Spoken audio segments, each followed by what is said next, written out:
Dobro večer, poštovani gledalci. Pratite najnovije izdanje emisije Bez ustručavanja na KTV televiziji. Moj večerašnji gost je Siniša Kovačević, dramski pisac i potpredsjednik Narodne stranke, narodni poslanik, predsjednik Skupštinskog odbora za kulturu i medije. Mogu li ja da zaslužim titulu pisac, a da ne budem dramski? Jer dovoljno to što sam napisao 6 romana do sada. Evo, pisac najprodavanijih romana, bez konkurencije i tako dalje i tako dalje. 3 Sterijine nagrade, 3 Nušićeve nagrade, na azijskim festivalima najvećim laureat najvećih nagrada i tako dalje i tako dalje. Jednostavno Siniša Kovačević. Samo se dočio mojim godinama. A nije, zašto? Sljedeće godine ćete tek dobiti tu cifru 7 ispred godina. Neću, ne. Tek za 2 godine ću. Ali ste 54. Pa da, ali još sam u 69. Pa, kažem, za godinu dana ćete ući u 70. Nemojte mi o tome, pustite, ajde. To su vam... Šalim se, ne, sve su to moje godine i sve su to dragocene godine i sve su to godine koje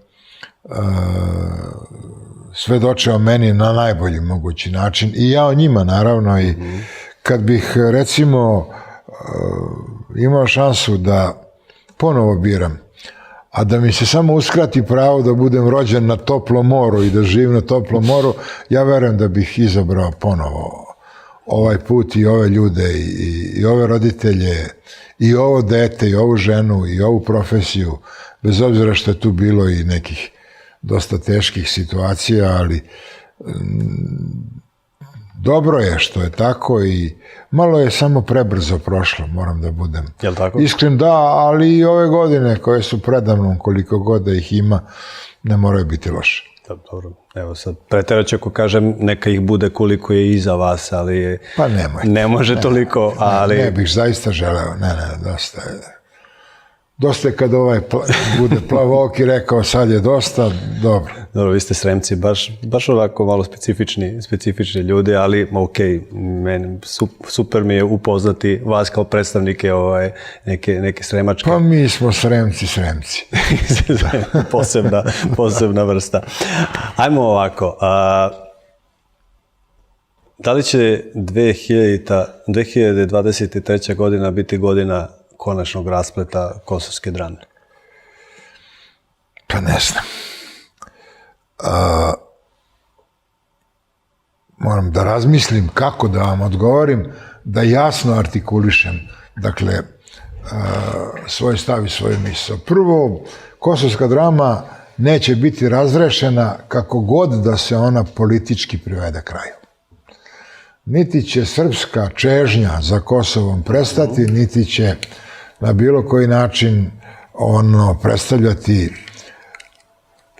zatvorenu fioku u političkom smislu, koliko god to ovi glupi zapadnjaci mislili da, ne znam, priznavanjem Kosova ili uvođenjem u Ujedinjene nacije sve brige prestaju. Ja ću da vas podsjetim, i vas i vaše gledaoce, da je taj identitetski kod ugrađen, da je Kosovo deo srpske mentalitetske i emocionalne arhitekture i da se ono ne može tek tako izuzeti iz svega toga. Onaj ko se prekrstio jednom samo pod svodovima Gračanice ili Visokih Dečana, onaj ko je jednom bio u Pećkoj patrijaršiji, zna o čemu govorim, onaj ko je jednom video lepotu kosovskih narodnih nošnji ili lepotu kosovskih pesama,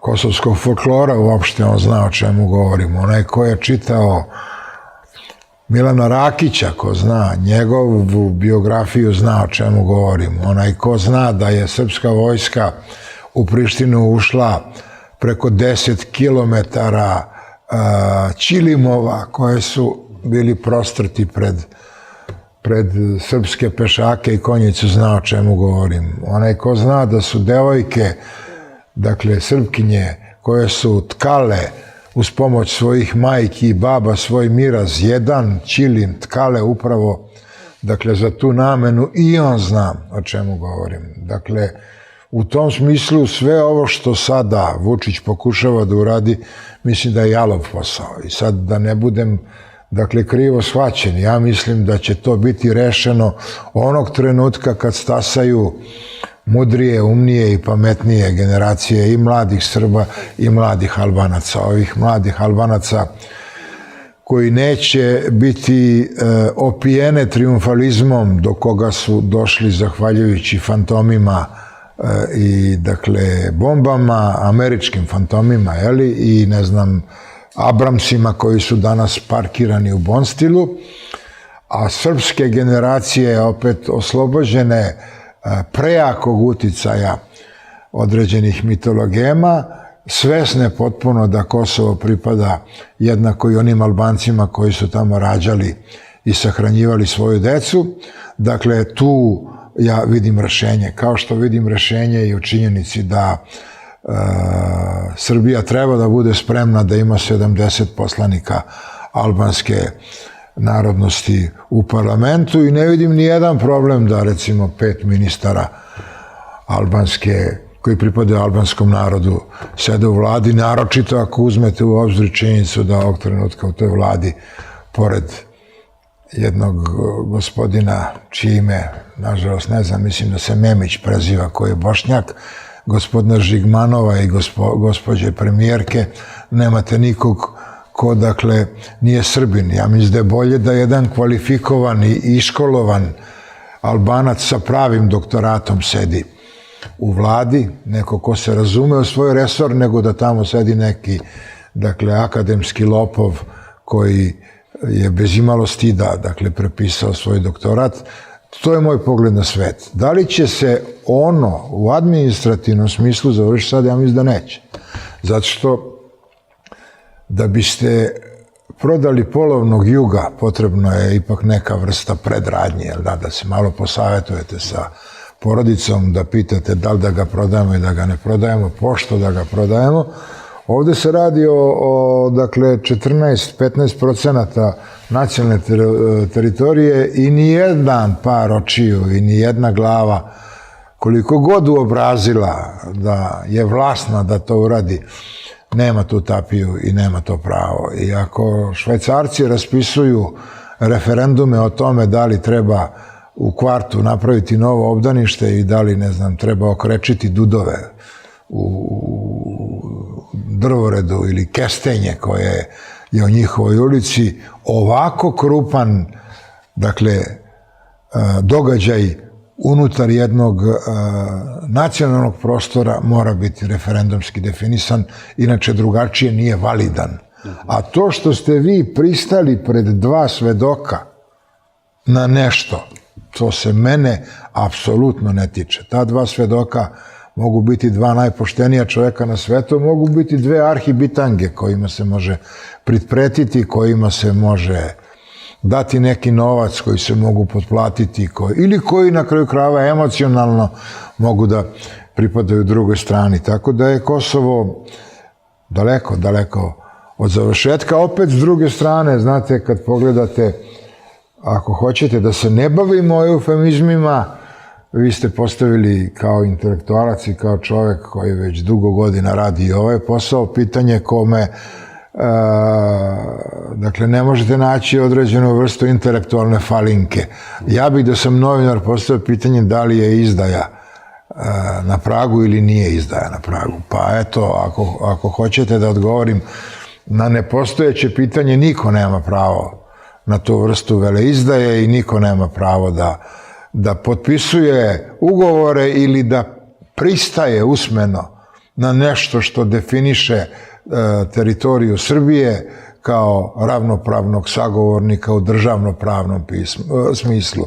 Dakle, nema dobrosusedskih odnosa između Hrvatske i Istre, kao što ne može biti dobrosusedskih odnosa između Srbije i Kosova, jer se ne radi o 2 međunarodno priznate zemlje. Nema prostora da se na bilo koji drugi način, bilo koji element državnosti, dakle, priznaje kad je Kosovo u pitanju. Ponovit ću da ne bude nedoumica. Treba uvažiti činjenicu da je tamo stanovništvo većinski albansko, ali mislim većinsko mađarsko stanovništvo je u Subotici. Naročito ako pogledate ko je sve uzeo mađarske pasoše u zadnjih 10 godina, pa ne znači da sad Suboticu treba, dakle, i zbog te činjenice i zbog nekih istorijskih razloga vratiti Mađarima. Dakle, ili ne znam drugi neki argument, ja nisam nikad bio u Kačaniku, pa mislim, ajde da damo Kačanik jer nismo nikad bili tamo. Ja nisam nikad bio ni u Kikindi, pa ne znači da sad treba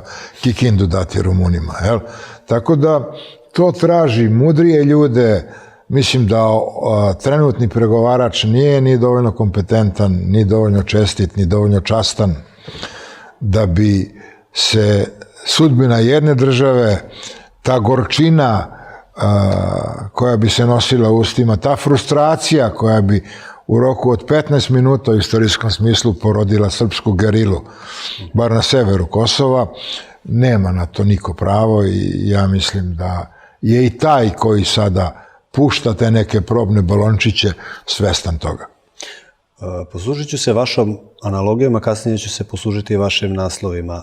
Kažete, kada se prodaje polovni Jugo, mora da postoji jedna predradnja. Evo sada vidimo da je policija oduzela Lamborghini sina Vučićevog kuma.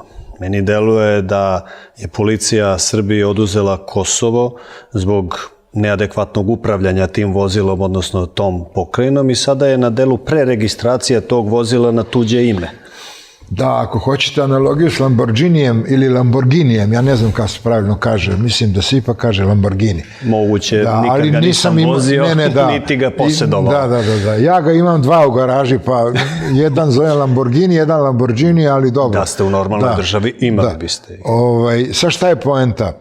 Pa vidite, taj Lamborghini je, koliko sam ja čuo, vraćen vlasniku. Oprali su ga, promenili su letnje gume i uredno su mu i sa izvinjenjem vratili. Nismo cirkus države. Tako da možda eto ta analogija treba da bude adekvatnija. Znate, apropo tog Lamborghini, aj malo sada da vas zapanjim, ako dozvoljavate. Pa ja ne bih napadao Vučića zbog postupaka njegovih kumova. Ne bih ni ja, nego samo sam analogiju pravio. Dakle, pitanje koje se može postaviti je odakle njegovom kumu taj McLaren ili taj, ne znam, Lamborghini, kako je stečen i tako dalje. Naravno, imam i ja raznih kumova i mislim, ne mogu ja da odgovaram za postupke mojih kumova. Možda će neko sutra od mojih kumova zaglaviti robiju. Zato sam i rekao, analogija je, Kosovo je oduzeto od Srbije, postavljeno je pod međunarodni protektorat, a sada hoće da ga registruju na tuđe ime. Pa da, ali ne možete imati dva aršina, jer Kosovo, ajde ne kažemo oduzeto, ipak je oteto, jel da? Ipak je oteto. Ako koristite... Saglasili smo se sa tim. Da dođu međunarodne snage, međunarodna uprava. Mi smo se saglasili s tim, ali smo malo i prevareni u svemu tome. Imali smo mi u tom saglasju i dogovor da 1000 srpskih vojnika bude na Kosovu, pa ih eto nema. Jel da? Imali smo mi i elemente državnosti na Kosovu, pa gle čuda od jedared, što bi rekli moji Sremci, ih više nema. Nemamo ni sudove, nemamo ni policiju, nemamo... Odjednom Kosovo ima pozivni broj, odjednom sve tako koračić po koračić, dođo smo do toga da sad više nemamo ništa, ni jednog elementa državnosti. Da li je to rađeno sa namerom? Ja se bojim da jeste. Ako je rađeno sa glupošću i sa neznanjem, nespremnošću da se na adekvatan način pregovara, to pregovarača ne oslobađa odgovornosti. Razumete, to je ono što je poenta. Znači, jeste u redu. Kosovo je, dakle, u određenom istorijskom trenutku oteto silom bombi, silom jedne superiorne vojne sile u svakom smislu, tehničkom, tehnološkom, brojčanom i tako dalje i tako dalje. Znate, mi smo imali praćke koje dobacuju do 3000 metara uvis, a oni su leteli na 8000 metara potpuno bezbedni. Oni su imali, dakle, mogućnost da nam rade šta god požele i kao posljedica svega toga, eto, Kosovo nam je oteto. Ja bih taj izraz koristio, ali ono u državno pravnom smislu po rezoluciji 1244 ostalo integrativni i sastavni deo Srbije. Sad se pokušava staviti tačka na i naravno to zavisi od pregovarača i od toga do koje mere on može biti ucenjen, do koje mere on može biti kompetentan, do koje mere će on zbog svoje nestručnosti ili zbog svoje slabosti karaktera ili zbog toga što imaju čime da mu priprete, pristati da po 17. put dobije zajednicu srpskih opština pa da nam to opet predstavi kao otprilike u najmanju ruku odlazak na mesec, to sad zavisi od njega, ali mislim da mu treba uskratiti pravo da više pregovara. Zato što je dokazao ili svoju nesposobnost, dakle svoju intelektualnu i političku nespremnost, izvesno, ili svoju političku naivnost. Ili mogućnost, dakle, da bude ucenjen. I sad, ako dozvolite, jer su moji odgovori možda preopširni. Bože, sačuvaj. Dakle, ako dozvolite jednu stvar, dakle, kad smo kod analogija, vi počeste sa analogijama. Trenutno se, dakle, u Evropi, jel da, obavlja, dešava najveći vojni sukob posle Drugog svetskog rata ubedljivo, jel da? Imate sada situaciju da je, dakle, Rusija ušla u određeni prostor koji je već dugo godina, jel tako, u nekom čudnom, nerešenom pravnom statusu, po međunarodnom pravu pripada Ukrajini, tamo su proglašene 2, 3, sad već 4 najpre nezavisne države, kasnije su one, jel tako, referendumski pripojene Rusiji i sad kad vi postavite pitanje tom međunarodnom pregovaraču koji se zove Borelj ili koji se zove Lajčak, šta treba uraditi da se, ne znam, prekine sukob između dva bratska naroda, izvesno dva bratska naroda, jel tako, odgovor će biti da je teritorijalna celovitost Ukrajine neporeciva i da Rusiji istog trenutka moraju da se vrate na međunarodno priznate granice Ukrajine. Ako to isto pitanje postavite za Kosovo, dobijete odgovor da je Kosovo sui generis, jel da, i da je to nešto sasvim drugo. Pa ne može da bude sasvim drugo. Dakle, međunarodno pravo se mora po jednakim aršinima primenjivati od Mijanmara do Islanda, ako imate nameru, dakle, da na temeljima tog međunarodnog prava čovečanstvo funkcioniše kao jedan društveno-politički uređen sistem, koji nikad ne može biti idealan, ne možete vi na tako velikom prostoru sprečiti veće, manje sukobe, građanske ratove i tako dalje i tako dalje. Ali tamo gde je Amerika uvodila red, gde je donosila demokratiju, gde je, dakle, ulazila sa namerom da stvari i ljude dovede k poznaniju prava, tamo je potpuni haos i tamo je potpuno, dakle, rasulo svega i pogledajte samo šta bi od tog Iraka, šta bi od te Libije, kakve god da su bile diktature, kakve god da su bile, dakle, Gaddafijeve ili Sadamove pozicije, to su bile relativno uređene države, jer tako, to je sada, ne zna se ko pije, ko plaća, to su sada izdeljene države sa permanentnim sukobima ili plemenskim ili političkim. Pogledajte Afganistan i tako dalje i tako dalje. Znači, zašto vam to pričam? Suština je opet, da se vratim na tu tezu, u nekom istorijskom strpljenju. Sačekajmo tu pametnu srpsku decu i sačekajmo tu pametnu albansku decu. To je jedini način da se taj problem reši. Ali jedini, verujte mi. I sad ću vam opet kao analogiju, vi ste majstor analogija, a ja sam se samo nadovezao. Dakle, pogledajte Kipar. Koliko ima? 30 godina kako se desilo to što se desilo na Kipru, jel da? Da li je jedna puška pukla na Kipru? Nije. Postoji taj turski Kipar, postoji grčki Kipar, postoji ideja da se jednog dana oni ponovo ujedine, ali ja nešto čisto sumnjam da će sada sa svim tim pomeranjem stanovništva ovamo iz grčkog dela Turaka prema turskom delu, iz Grka, iz turskog prema ovome, i dakle takva jedna država je primljena u Evropsku uniju. Jel da? sa nesređenim, vrlo konfliktnim unutarnjim sistemom vrednosti. Dakle, nama se ta Evropska unija stalno izmiče kao magaret u ona šargarepa i možda je to bio način da se, recimo, stvari dovedu u red. Isto tako, jel? Pogledajte, recimo, naravno da u spoljnoj politici nema časti i nema dogovora usmenih koji se poštuju. Najbolji dokaz vam je dogovor Regana i Gorbačova.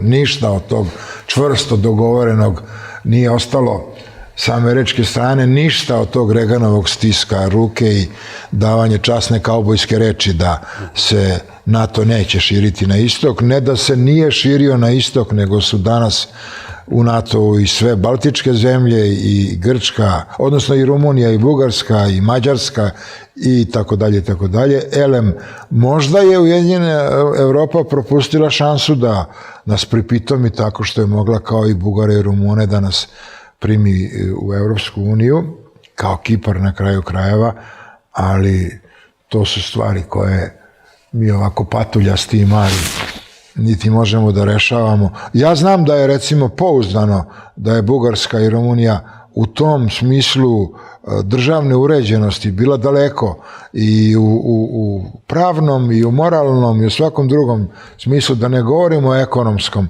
daleko iza Srbije u trenucima kad su, dakle, ušli u Evropsku uniju. I zašto se taj propust nije, zašto se taj popust, ne propust, preciznije rečeno popust nije dao i Srbiji, nikad mi neće biti jasno, ali dobro, ne moram ja baš da znam sve. Ne moraju sva znanja čovečanstva biti u ovoj skromnoj glavi, to je, nek nešto ostane izvanje. Skromni Sremac, to vam je ko pošteni naprednjak, oksimoron.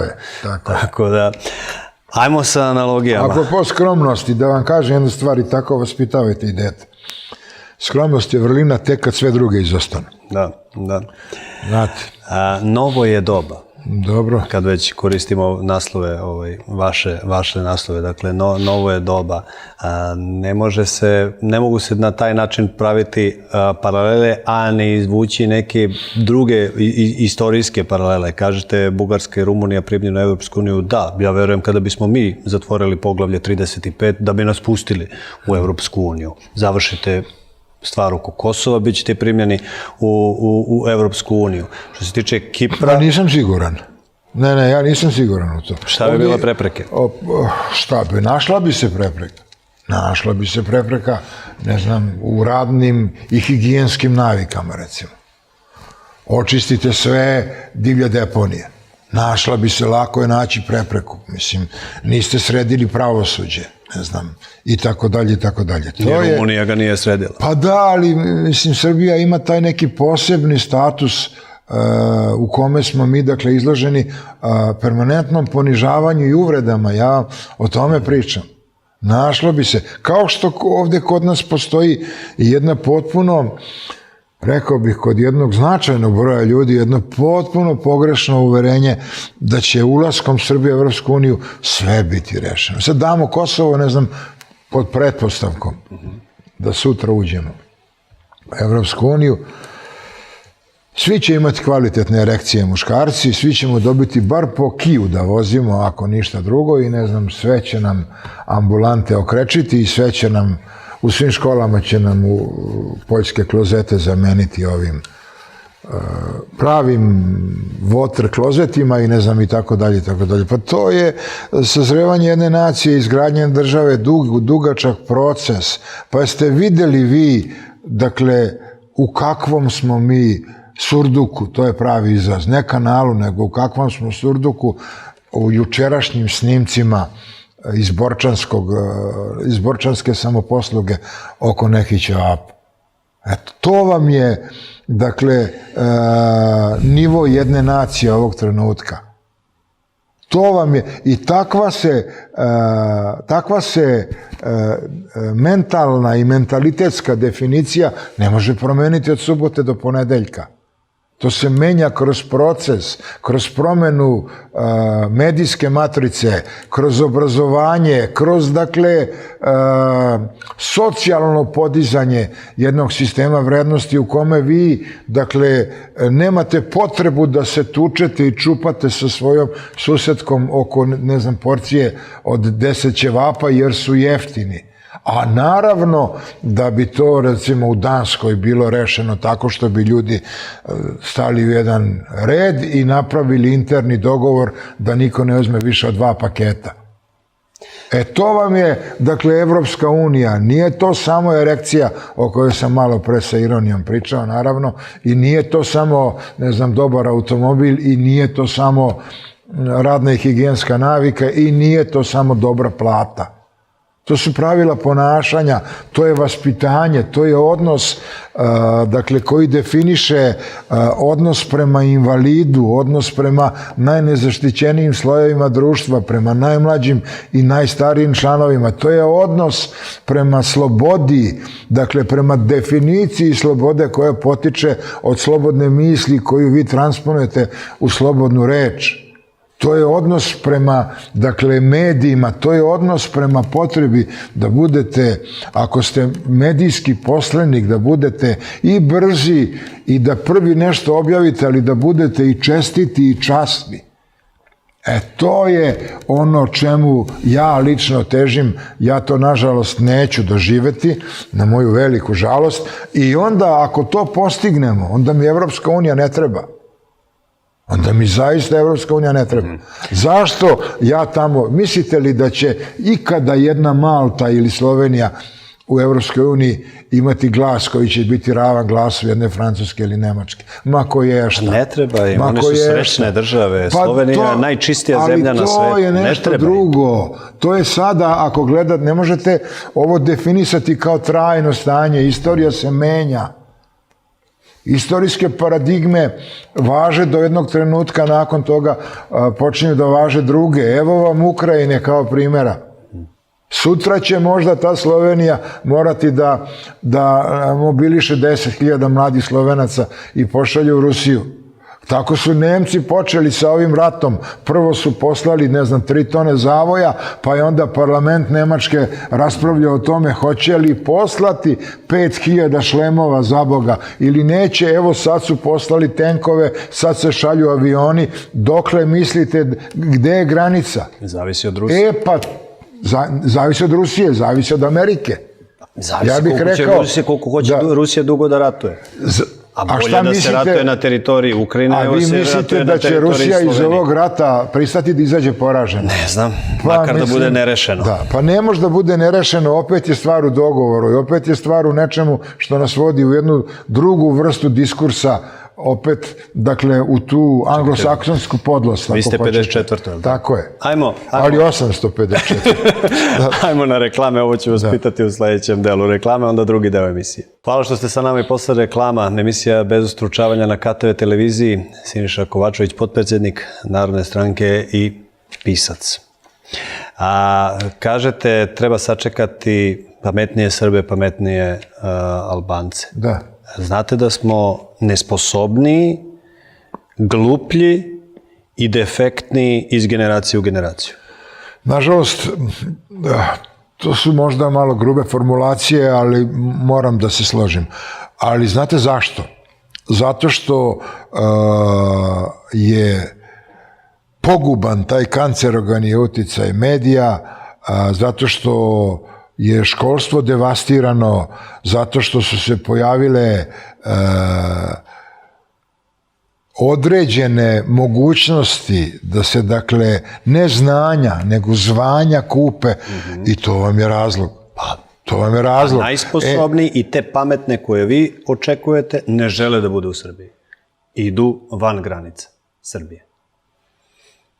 Isto i kod Albanaca, isto i kod Srba. Ne žele da budu na Balkanu jer znaju da svoje talente i svoje potencijale ne mogu da ovdje ostvare. Ne možete tako gledati na stvari, to je onda predaja, to je dizanje ruku, ajde sada ne znam, ok, pristali smo na to da će se nekom dopasti vaša kuća ili ne znam stan, on će uknjižiti u katastru tako što će dati ne znam 500 evra tamo nekoj šalterskoj službenici i taj će baja doći na vaša vrata i reći izvini ti si u mom stanu, bit ću toliko velikodušan, ja sam mekog srca i tople, dobre duše, daću ti 2 dana da se iseliš. Valjda je stvar u tom, pa rekli ste da imam 70 godina, pa šta mene tera u tu borbu, bre?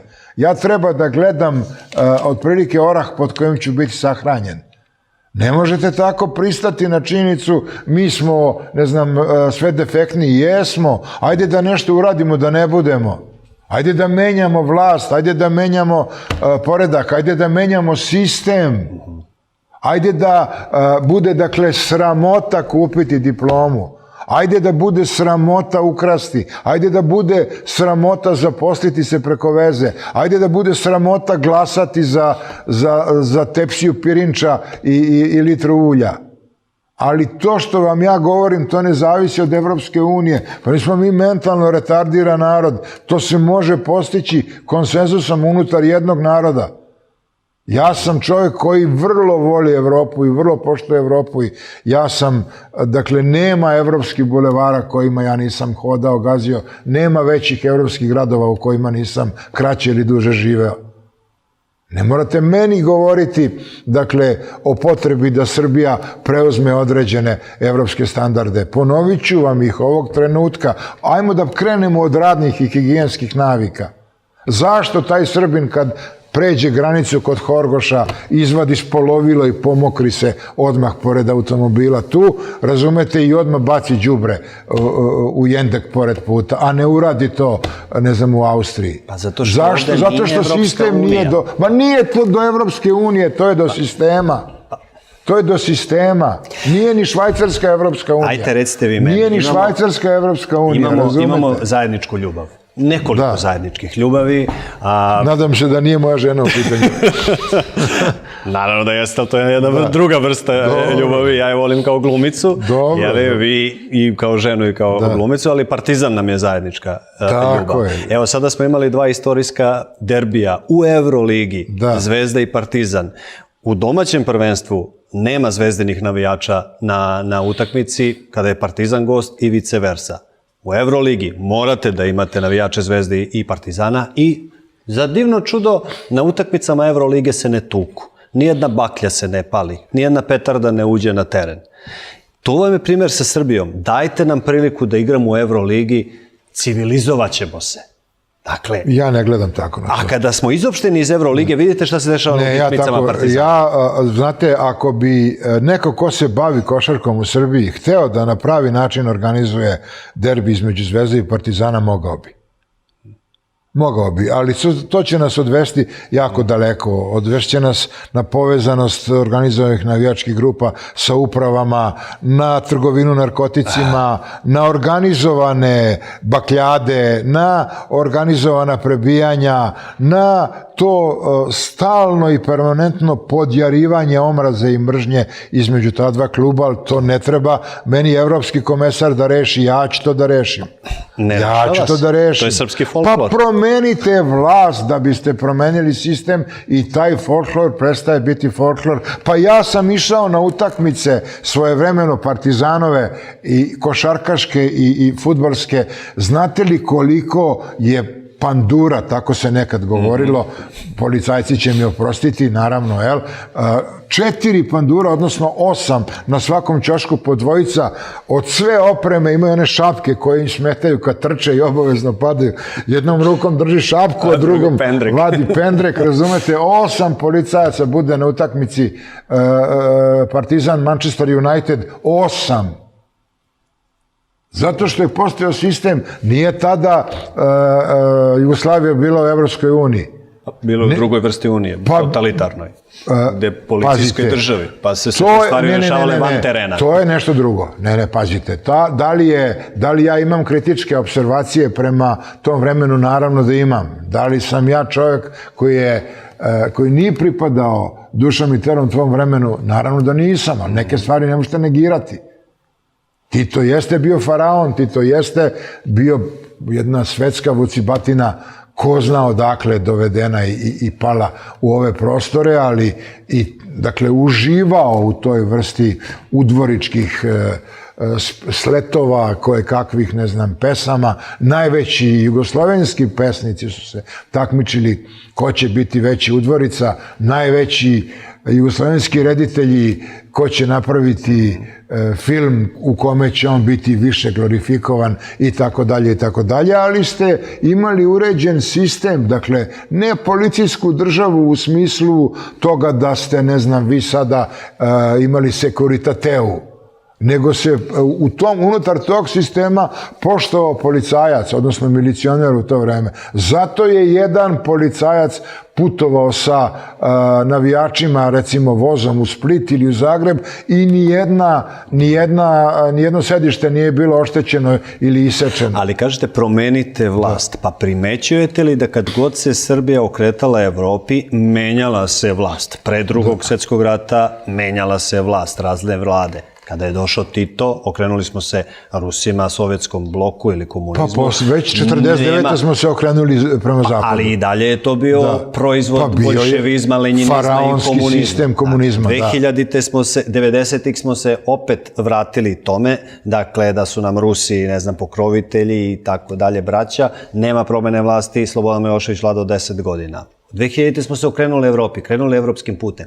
Imali ste promenu vlasti. Opet smo se Vučiću vratili kultu ličnosti, opet je rusopatofilija zavladala Srbijom, nema promene vlasti. Kogod se okrenuo Evropi, znači promena vlasti. Ali i sadašnji lider i vlasnik ove zemlje je nominalno okrenut Evropi. Pa samo nominalno. Razumete? Ja vam govorim o nečem sasvim drugom. Dakle, nemojte ni da vam padne na pamet da od mene pokušate da napravite evroskeptika. Ja samo zagovaram tezu, dakle, sve što je došlo u Srbiju, a validno i kvalitetno, ne računajući Čajkovskog, Čehova i Gogolja, sve je došlo sa zapada. Ali nama ne treba, uvredljivo mi je da imamo tutora, uvredljivo mi je da imamo guvernantu koja će nas slati u ćošak kad nismo dobri, zato što smo kao narod dorasli istorijskim zadacima ako to hoćemo i ako promovišemo sistem koji vam to nudi. A jesmo li ili ste zaljubljeni u svoj narod? Da li ga precenjujete? Slomljena nam je kičma. Nemojte molim vas takve stvari. Ovo imputirate mi. Pa ja sam imao više problema unutar svog profesionalnog bavljenja profesijom, dakle, svog bavljenja profesijom, upravo zato što sam imao određene kritičke observacije prema osobinama svoga naroda. Naravno da smo mi sjajan narod, naravno da smo mi narod u kome vi možete biti ponosni na jednog Teslu, na jednog Milankovića, na jednog, ne znam, Jokića, na svi su karijere napravili van Srbije. Ali su svi Srbi, ali nisu, pazite, delom ste u pravu, a većim delom niste u pravu. Mi smo narod fenomenalnih pojedinaca. Svi su se ti ljudi, dakle, u vreme kad je Srbija otvarala te svoje prozore prema Evropi, znate, i kad je odatle dolazio Strauss i čuo se Franz Lehar, jel da? I kad smo oblačili sakoe na sebe, jel da, Vojvođani bi rekli rekle ili aljine. Dakle, opanci su još uvijek bili u otomanskom blatu. Odozdo je još uvijek dopirala zurla i tarabuka.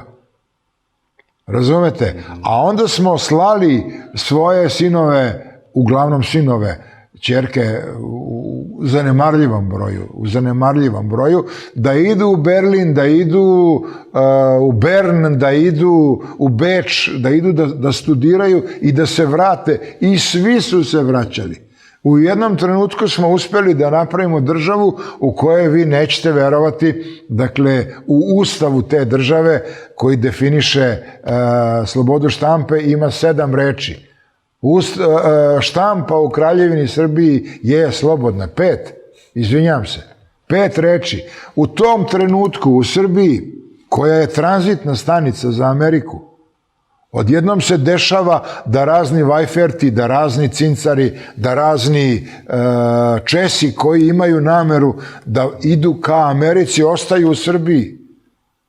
Odjednom se, dakle, dešava da ta Srbija ima sistem vrednosti koji otprilike podrazumeva, dakle, jednu vrstu demokratičnosti, a vremenom bi uz takvu demokratičnost došli i, ne znam, električni fenjeri i standard i došli automobili i tako dalje i tako dalje. Dakle, zašto vam ovo pričam? Pa u stanju smo mi sami da napravimo taj sistem i ne treba da ga izmišljamo. Prepišimo ga od Holanđana. Prepišimo ga od Švajcaraca. Meni malo samo smeta, ne bih rekao vređa, zato što vas poznajem toliko godina i znam da kod vas ne postoji hrđava namera, ali malo mi smeta vaša teza da smo mi kao narod maloletni i da nam treba tutor. Ako to bude, to je vaša teza. Moja teza je drugačija. Ako vi referendumski... Ili domaći ili strani tutor. To sve što ste pričali je bilo pod tutorstvom ili kneza Mihajla Obrenovića. Pa nije tačno. To je narod koji je sazrevao iz koraka u korak, iz dana u dan. To je narod koji je bio bukvalno nepismen narod u kome se dešavalo da jedan poslanik predloži da se svi pismeni ljudi u Srbiji pobiju. To je bio narod koji je bio protiv pruge Beograd-Niš, ali je vremenom koračao ko Evropi, slao svoju decu tamo, vraćao je nazad. Razumete? Vraćao je nazad. Bog visoko, Rusija daleko. Nema tu. Vi možete imati, dakle, rusofilsku orijentaciju u emocionalnom smislu, ali vi svoje svinje prodajete Austriji. To je suština. Sad da završim ovu misao, vrlo mi je važno. Dakle, jel referendumski, opet, takve stvari moraju biti stvar referendum. Ne mogu biti odluka jednog Dikića ili Kovačevića. Razumete? Dakle, hoće li referendumska misao u Srbiji jednog trenutka biti da se Srbija priključi Evropskoj uniji, nek se priključi. Hoće li biti negativan odgovor prema Evropi, možete i to očekivati, zavisi od kampanje, zavisi od toga koliko te uspomene na uvrede budu sveže i tako dalje, nek se ne priključi. Moja teza je da ukoliko se i ne priključi, mi ovde moramo standardizovati određena pravila ponašanja, radne i higijenske navike koje ima Evropa, sindikalnu organizovanu zaštitu radnika koje ima Evropa, slobodne medije koje ima Evropa, garantovana manjinska prava kakva god su da su, dakle seksualna, religijska, nacionalna, kakve ima Evropa, zaštitu ekološku, kakve ima Evropa, onda nam Evropa kao krov ne treba. Onda možemo biti kao Švajcarska. Jel da? To je suština. A mislim, za razliku od vas, da mi imamo taj nacionalni potencijal i dovoljno mudrih ljudi da takvu jednu lepu, demokratsku, slobodnu Srbiju napravimo. Nemamo potencijal da smenimo vlast, nažalost. To je nešto drugo. To je osnovna premisa o tome šta govori, o tome o čemu vi govorite, premisa je da smo slobodni, a Srbija je zatvor. Pa neće nas osloboditi Borelji. U zatvor i u logor sloboda uvek dolazi s polja. I Auschwitz su oslobodili. U zatvor dolazi sloboda i ako se pobegne i ako se organizuje pobuna. Retko uspevaju pobune u zatvoru. Raznih. Meni ne treba Borelj i Lajčak da uređuju državu. Ja mislim da mi to možemo sami. I da možemo napraviti, mi smo mali prostor, malo je ljudi, mi imamo probleme druge vrste, mislim. Pritom, pazite, ova situacija sa Vučićem sada, sa ovom kontrolom medija i sa njim kao garantom sprovođenja, implementiranja, to je sad moderan izraz, implementacije ovih sporazuma, poneti još 8 godina. 8 godina je potrebno da se sve ovo što je on sad u načelu prihvatio implementira, korak po korak. Razumete? Ne mora da znači, mogu da mu nađu i kooperativnu zamenu koji bi bio poslušniji i slabiji. I Milošević je bio faktor stabilnosti, imao je deponent potpisan na Dejtonskom sporazumu, pa je pao za nekoliko godina. Jako. Vi podcenjujete Vučića. U odnosu na nas da, ali u odnosu na Zapad ne. Pa kako može da ga sruši Zapad? Objasnite mi. Par fioka i par računa. Pa koji par fioka? Pa zar je malo fioka bilo do sada otvorenih? Zar je malo računa? Zar nismo progutali izgubljenu ličnu kartu i 25 firmi koje je neko otvorio na batino ime i neko mu uplaćivao penzijano i socijalno? Pa šta smo sve progutali do sada? Pa progutat ćemo i tih, ne znam, 7 milijardi dolara na Kajmanskim ostrvima, govorim naravno u augmentacijama, jer će nam s druge strane biti plačnim glasom saopšteno da je to istina, da to nije istina, da je to laž i da, ne znam, su to lopovi, prevaranti, mrzitelji i tako dalje i tako dalje. Nije, dakle, šta je poenta? Ja stalno govorim o potrebi da se promeni sistem koji će i u budućnosti eliminisati mogućnost da se pojavi neki novi Vučić. Ako ćemo mi u svakom izbornom ciklusu strahovati od nekoga da će uzurpirati sve poluge moći, da će on odlučivati o tome ko će biti direktor zemljoradničke zadruge u Sivcu i ko će biti, ne znam, trener fudbalskog kluba Srem u Sremskoj Mitrovici i on odlučivati o svemu, pa onda nema sistema. Odakle njemu pravo da pregovara? Prvo mi to recite. 2,5 miliona Srba glasalo za njega. Pa jer 2,5 miliona Srba, 7 miliona Srba živi pod jednim ustavom. Pa dobro. Dakle, od tih 7 miliona, 4 miliona ne interesuje politika. Ali u tom ustavu piše da spoljnu politiku vodi vlada, a ne predsjednik. Pa, predsjednik predstavlja državu i na unutrašnjem i na spoljašnjem planu. U kom smislu? Ko treba da pregovara? Dačić u moje ime? Ne Dačić, nego premijer i Dačić. Pa premijer i Dačić. Pa ko pregovara u kosovsko ime? Vljora Osmani. A imate li jaču političku figuru na Kosovu osim Ma pustite vi jačinu političke figure, vi gledate jačinu političke pozicije. To je suština. To je suština. To je suština. I sad ćete... Naravno da će Vučić da pregovara, neće Brnabić. Ne, naravno da treba da pregovara Brnabić. A to zašto smo mi na mesto premijera postavili potpuno nekompetentnu osobu, što reče ovaj bivši predsjednik naš, poluusmenu, što je vrlo uvredljivo, ali i vrlo duhovito i vrlo tačno, nažalost, to je naš problem. To je naš problem.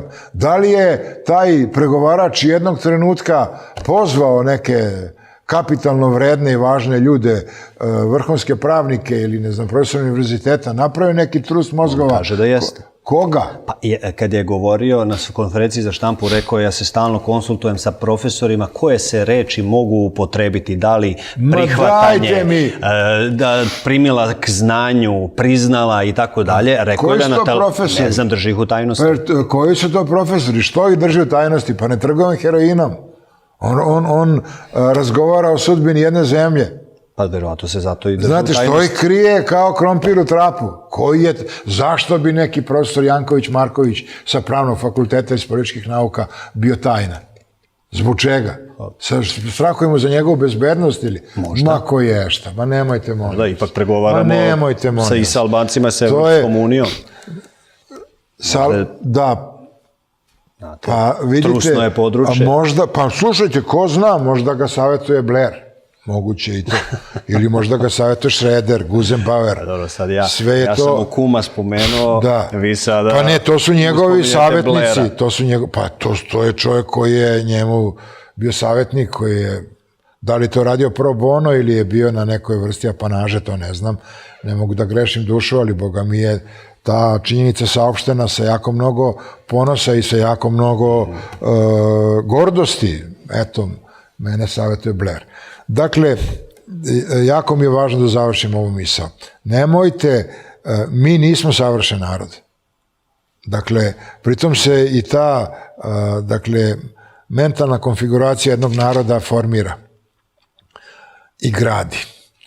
I imamo mi dosta mana, imamo mi sklonosti ka nesluzi, ka podelama i tako dalje, ali nismo mi narodi bez kvaliteta koji ne može da iznedri iz svog korpusa dovoljan broj čestitih, časnih, obrazovanih ljudi da napravi određenu vrstu sistema u Srbiji. Dakle, ja ću vas podsjetiti, stvari se menjaju, vremena se menjaju, navike se menjaju, mentalitetska struktura se menja, emocionalni korpus jednog naroda se menja. Znate li kad je Srbija ušla u Balkanske ratove, koliko se Srba koji su bili na stipendiji vratilo u Srbiju? Svi. Pazite, ponovit ću, svi. Znate li koliko je Srba kad je Prvi svjetski rat počeo, jel da, ostalo u Evropi? 1. Znate ko je to bio? Pašićev sin. Ono što nije stiglo da se vrati u Srbiju, to je, dakle, išlo u Francusku, pa preko Marselja brodom išlo na Krf. To je neki drugi narod. Sadašnjost vam kaže, citirat ću vas, nisam tapšao ramena koji su drugi tapšali, nisam aplaudirao onda kada su drugi aplaudirali i zato sam tu gde jesam. Naravno. Drugi imaju apanaže, a kvalitet mojih cipela govori o mom poštenju. To je moj izbor. Koliko, dakle, ovaj narod nečijim drugim imenima kiti svoje avione, koliko je Siniša Kovačevića na ovoj strani, a koliko je drugih Kovačevića na drugoj strani. Istorijskih okolnosti, to ne znači da za 15 dana neće biti drugačije. Samo nam dajte mogućnost. Dajte, treba, dakle, šta treba? Pa treba, opet ću 7. put ponoviti, promeniti vlast. Ako je pijani šofer, imat ćete situacije, evo ja ću vam ispričati priču iz mog života.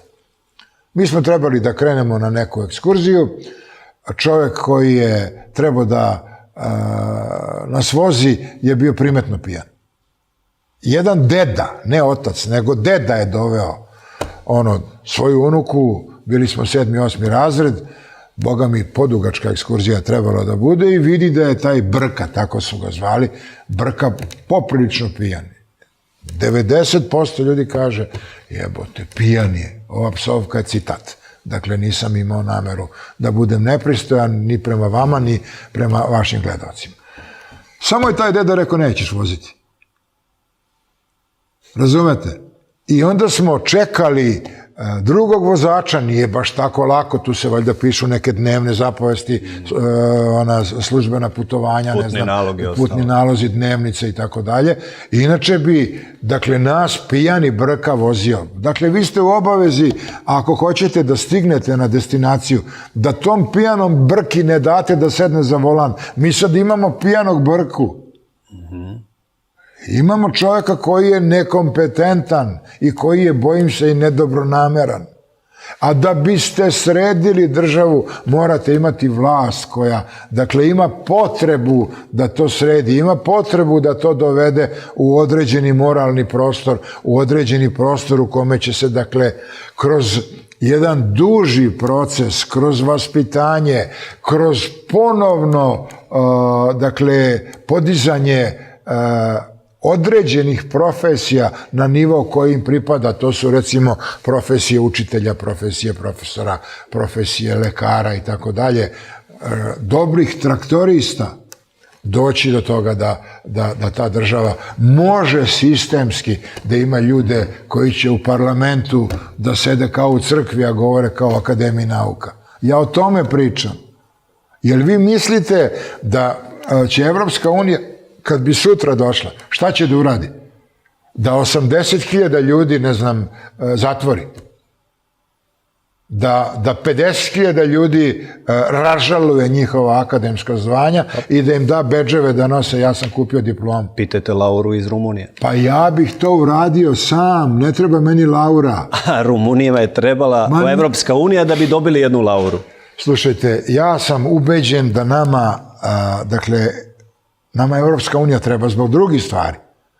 Ali ako mi nismo u stanju da proizvedemo svog Laurinja ili svoju Lauru, onda ne treba da postojimo.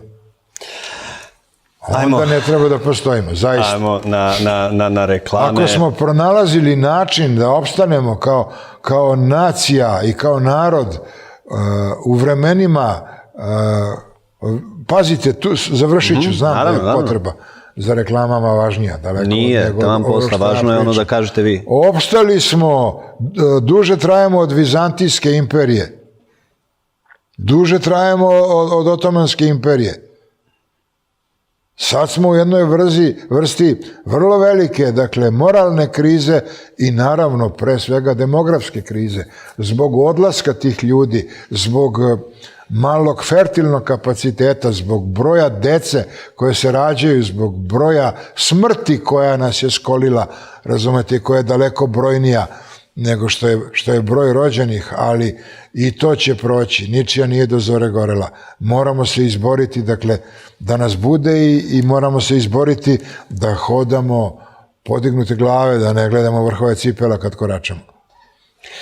Reklame, a onda nastavak emisije gdje jedan mladi čovjek je pesimista, a jedan uskoro 70-godišnjak je optimista i ja vam zavidim na tome. Racionalan. Ja. I sa verom u vlastite potencijale. Eto, reklame, a onda nastavak razgovora. Ponovno smo u studiju KTV televizije, emisija Bez ustručavanja, Siniša Kovačević, narodni poslanik, potpredsjednik Narodne stranke i pisac, da ne nabrajam sve reference, naravno Siniša Kovačević.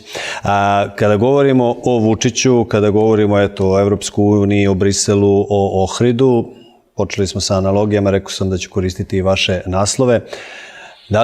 Da li su ovi pregovori i ova kosovska priča posljednja ruka pred Fajront Vučićeve igre? Pa ne znam, ja mislim da to naprotiv. Ako on uspe da uradi to što se od njega traži, to će produžiti njegov boravak na vlasti, apsolutno. Na nekoliko godina. Ajmo formalno, on stalno govori 3 godine mi je još ostalo predsjednikovanja. To nema veze. To će vas podsjetiti na Miloševića i podsjetit će vas na Putina.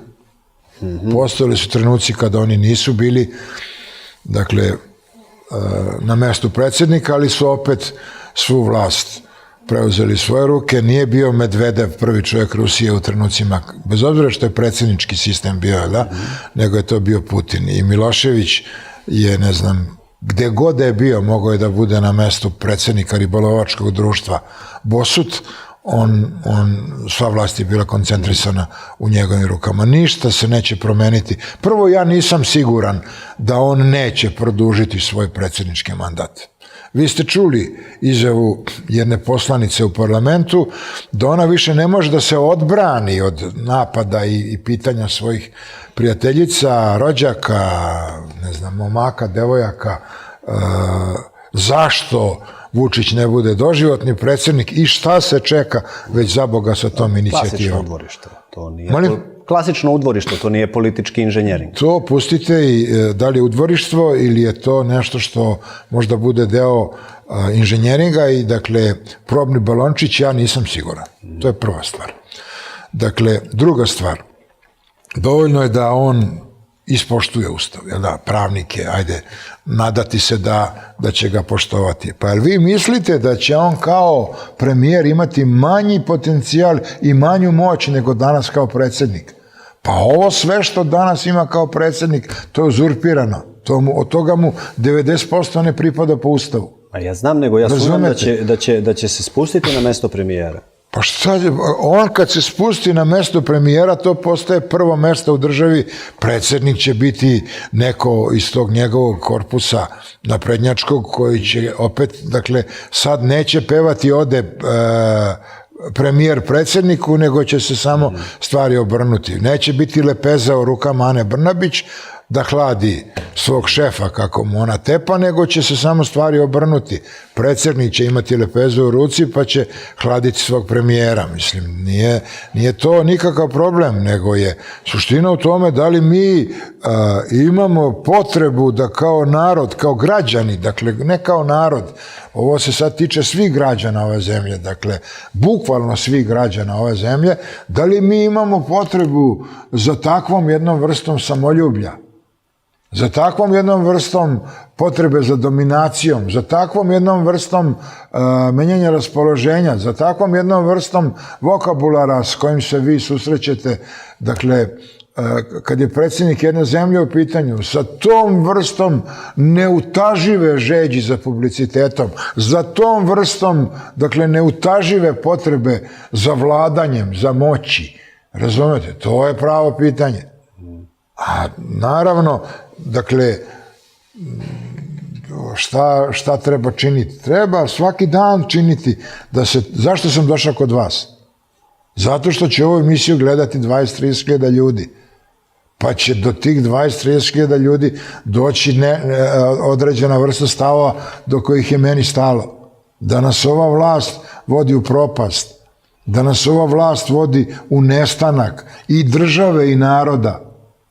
Razumete da će, da poručim patrijarhu da će sve eparhije koje će mu preteći i preostati biti u zapadnoj Evropi i u Americi. Da je ovo narod koji nestaje, da je taj patrijarh naš relativno ili apsolutno mlad čovjek, da ima šanse da na tom svetosavskom tronu ostane još 30 godina. Da li on možda zamisli državu Srbiju kako će izgledati za 30 godina i koliko će biti, dakle, prosječna životna dob građanina Srbije u tom trenutku. Da li on zna da će mu za kadetsku reprezentaciju Srbije u košarci igrati akademici od 70 godina? To su realne opasnosti pred ovom zemljom. Da li je sada već krajnje vreme da pokušamo bar da ovu prvu, posljednji talas migracije vratimo ovde? Postoji način, naravno da postoji. Zašto se ne primenjuje, ne znam. Pardon, voleo bih da mi to odgovori neko, recimo, makar to bio i predsjednik. Zašto se ne vrati taj talas naše intelektualne emigracije koja je otišla u zadnjih 20 godina? Zašto im se bar ne daju isti uslovi koji se daju strancima? Šta je to, kakav je to hendikep imati srpski pasoš? Ako neki tamo Koreanac ili Turčin dobije 5 hektara placa u Staroj Pazovi, do koga se dovede asfalt, do koga se dovede struja, do koga se dovede internet, ako taj neko dobije subvencije 30, 40, 50 hiljada po radnom mestu, ne znam, da se tamo proizvode kondomi i od ovčije kože ili da se, ne znam, to su ovi biorazgradivi, oni ne zagađuju okolinu. Eko. Da, eko. Ili, ne znam, da se, ne znam, motaju kablovi, pa što se to ne da nekom Srbinu iz Toronta? Hrvatu iz Toronta koji je građanin Srbije, nije bitno. Mađaru iz Subotice koji je građanin Srbije. Što je srpski pasoš hendikep? Pa znate li, ja sticam okolnosti dosta putujem, pa te ljude ubi nostalgija.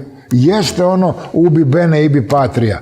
Naravno, tamo gde je dobro, tamo je otadžbina. Ali postoji ta neka ljubav koja je iracionalna, kao i sve ljubavi. Nek ih se vrati 5000.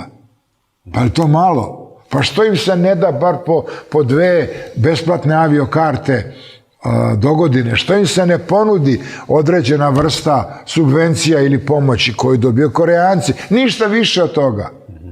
I ništa manje od toga. Zašto se ne napravi jedan ekološki program koji će, dakle, preduprediti ovu propast koja nam svima preti, a koja je tu pred vratima, to su, dakle, klimatske promjene. Pa znate li da u Vojvodini nema nijednog drvoreda? Marija Terezija je sadila drvorede zato što je bila luda i glupa. Ne, nego što su trebali snegobrani i vetrobrani.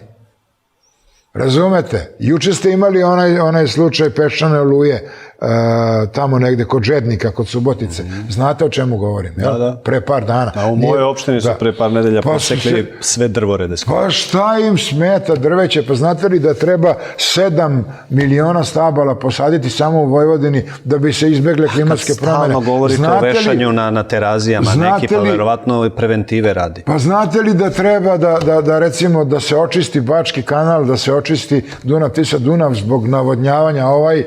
Nesrećni čovek koji je bio ministar poljoprivrede koji je više bio poljoprivreda nego ministar, očito. Dakle, on je 3% teritorije Vojvodine koje se navodnjavala smanjio na 2,5 jer nisu održavani zalivni sistemi koji treba da zalivaju, jel da? Pa mi možemo u Vojvodini da navodnjavamo svaki metar. Vojvodina ima, dakle, od Bosuta, Save, Jegričke, Dunava, kanala Dunav-Tisa-Dunav, Begeja, Tise, nešto sam verovatno, jel da, i zaboravio, nije bitno. Možemo da zalijemo svaki kvadratni metar.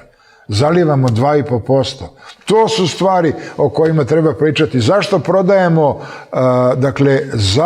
prodajemo jabuke za 8 do 10 dinara u voćnjaku? Dođe ruski kamion i tovare se jabuke za 10 dinara kila. Što se na kraju tog voćnjaka za 24.000 evra subvencija ne napravi jedna mala porodična fabrika koja će zapošljavati 8 ljudi gde će se proizvoditi recimo pekmezi i sokovi. Zašto se ne napravi za 300.000 evra recimo jedna fabrika prirodnih sokova koji će pokrivati 200 hektara voćnjaka? Zašto se za 12.000 evra na kraju nekog voćnjaka ne napravi destilerija koja će, dakle, proizvoditi rakiju? To su pitanja koje traže odgovore. Kažite mi što nemamo operu. Što nemamo operu? Imate li vi kao intelektualac odgovor na to pitanje? Kišinjev kao glavni grad najsiromašnije zemlje u Evropi ima. Albanija ima, mi je nemamo. A pravimo stadione u Leskovcu i ne znam tamo gde nema fudbala uopšte. To je jedno ludilo potpuno. To je odsustvo sistema. To je, znate po kom se to principu radi? Može mi se. Sad se pravi nacionalni stadion koji treba da potroši 1 milijardu evra. Zato je bilo jako važno ko će biti na čelu Fudbalskog saveza. Upravo taj, zbog nadvodnjavanja. Da, neko ko će znati kome, kako, kad, da se mora se na jedan domaćinski način, jel da, voditi računa o svakom dinaru. Imate 2 stadiona, Zvezdan i Partizanov, zašto niste uložili po 100 miliona svaki, imali biste 2. Ovde ćete imati na nacionalnom stadionu, ako organizujemo slet za rođendane našeg predsjednika, to je 1 termin godišnje, imat ćete 5 termina, dakle, fudbalskih, kad igra reprezentacija. Za 6 dana u godini vi trošite 1 milijardu. Milijardu. Dobro, bit će tu, ako... Čega? Da se igra finale Kupa Aleksandra Vučića, Cecin koncert, eventualno... još par. Genijalno, podigli ste, dakle, taj nivo zauzetosti za celih 100%. Kandidujem se za direktora stadiona. Biće 12 dana. Da, biće 12 dana. Biće 12 dana. Mislim, eto, to su vam te ludosti i to su odgovori, dakle, to su pitanja koje traže odgovore. Šta je suština, dakle, moje borbe? Ja bih mogao da se povučem i da relativno jednu mirnu, pa i ugodnu i udobnu starost proživim, mada po nekim svjetskim standardima sad starost počinje tek od 75. ali to mislim da je pre stvar mentalne strukture nego fiziologije i fizičkog stava, fizičkog zdravlja. Dakle, ne mogu da shvatim da ću umreti u zemlji u kojoj reč nije slobodna. Pričao sam možda u vašoj emisiji, mene i pokojnog Danila Lazovića su prvi put uhapsili tamo nekih davnih godina u Knez Mihajlovoj. Nosili smo bedževe, pisalo je 133, prešarano. To je bio famozni član 133 koji je... Paragraf krivičnog zakona. To je, da, verbalni delikt, jeste. I onda su nas odveli u Majke Jevrosime i ne znam, tamo su nas držali nekoliko sati, dali smo neke izjave i šta znam. I sad ja, dakle, ponovit ću vam, treba da biram orah pod kojim ću počivati, jel da privodim stvari kraju, da ne znam, pišem testament na kraju krajeva u prisustvu 2 svedoka, koji se moraju potpisati, ništa bez potpisa. Ne važi testament ako nije potpisan. Razumete? Eto, vidite. Čak i to. Zdravo i pameti i čiste svesti. Da, i dva duševno, tako je nekad pisalo u zakonu Kraljevine Jugoslavije, dva duševno zdrava, neosuđivana svedoka. Ima li takvih u vašoj okolini? Pa naći ću, valjda. Ili ću dovesti iz Evrope. Možda ih uvezem iz Evrope. I šta se dešava? Vi sad živite u državi u kojoj reč nije slobodna. I vi živite u državi u kojoj, dakle, je formirana cela jedna kompaserija tih režimskih, sluganskih medija koji služe jednom čoveku i jednoj sekti. Pa samo da mi je dočekati da Srbija izađe iz toga, da se napravi sistem u kome će, dakle, takva stvar u buduće biti nemoguća i nek Vučić ponovo pobedi na izborima. A to je nemoguće. U slobodnoj Srbiji mislim da je nemoguće pobjeda, ali Srbija zna da iznenadi.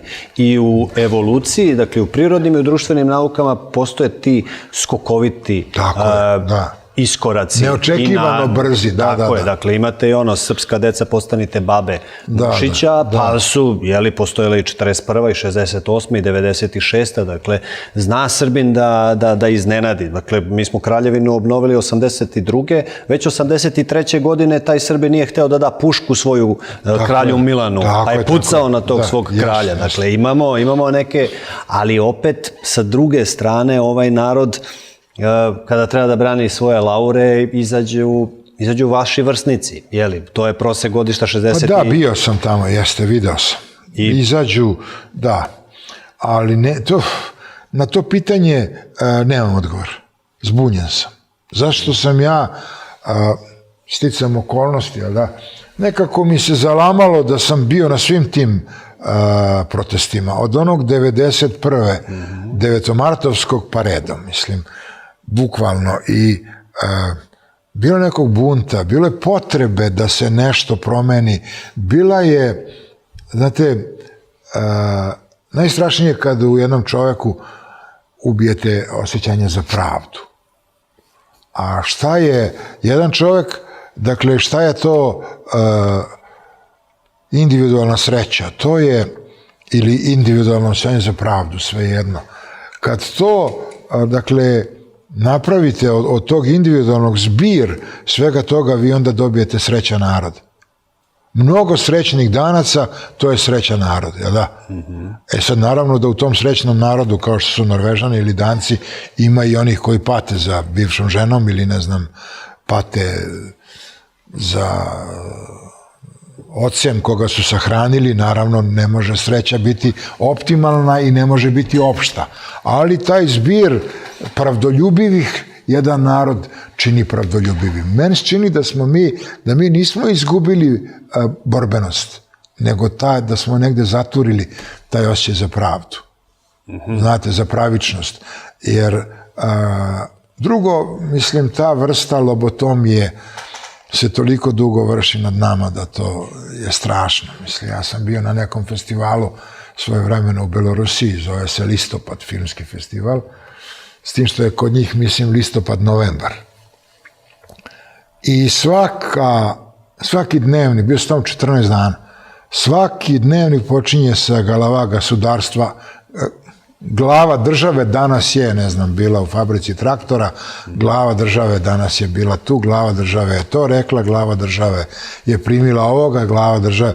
Mi smo došli do te pozicije da nam na 5 televizije s nacionalnim frekvencijama, odnosno sad imamo 4, ako se ne varam, jel da, plus taj takozvani javni servis,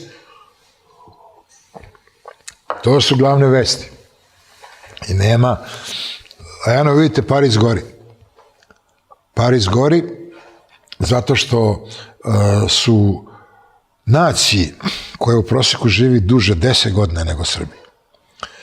Sa 62 podigli na 64, dakle tako su im, govorim u penziji, da, odlazak u penziju. Skratili su mogućnost uživanja u penziji sa 18 godina na 16, ako dobro govorim. A nama su podigli na 65 godina, mi živimo 72 u proseku, znači mi ćemo imati mogućnost da živimo 7 godina, penziju od 300 evra, dočim će Francuzi imati 18 godina mogućnost da dobijaju penziju od 2.500–3.000 evra i oni su podigli revoluciju i 1 milion ljudi u Parizu. Ja se sad naježim kad se toga setim, peva Marseljezu. Da. I 1 milion ljudi se suprotstavlja ovom parijskom ludaku koji na njih šalje policiju. De Gaulle bi odavno odustao svojom mudrošću političkom od takvog zakona i vratio policiju u policijske stanice, a vi sutra očekujte vojsku koja će, dakle, izaći na ulice. Eto, to je problem. Ja podržavam, dakle, možda sam jednostran, ali nisam. Dakle, Pariz je gorio 1789. 1830. 1848. i 70. godine Parijska komuna i 68. Dakle, Pariz... Goreo i kad se odustalo od Alžira. Pa, goreo je i tada, dakle, Srbi su se ugledali na Belgiju i na Francusku, što ne govori Moskva, nekada. Dakle, pa Moskva, znate kad Moskva govori? Ali to morate gledati u realnim okolnostima. Taj filozofsko-istorijski kontekst je sasvim drugačiji. Pa Rusija živi despotiju 1000 godina. Rusija je živjela anarhiju od 917. do 22. To je bila anarhija, ni to nije bila demokratija, razumete? Već nakon toga, dakle, iz jedne carističke potpune autokratije se prešlo u staljinizam. Što opet autokratija druge vrste, mislim. Tako da...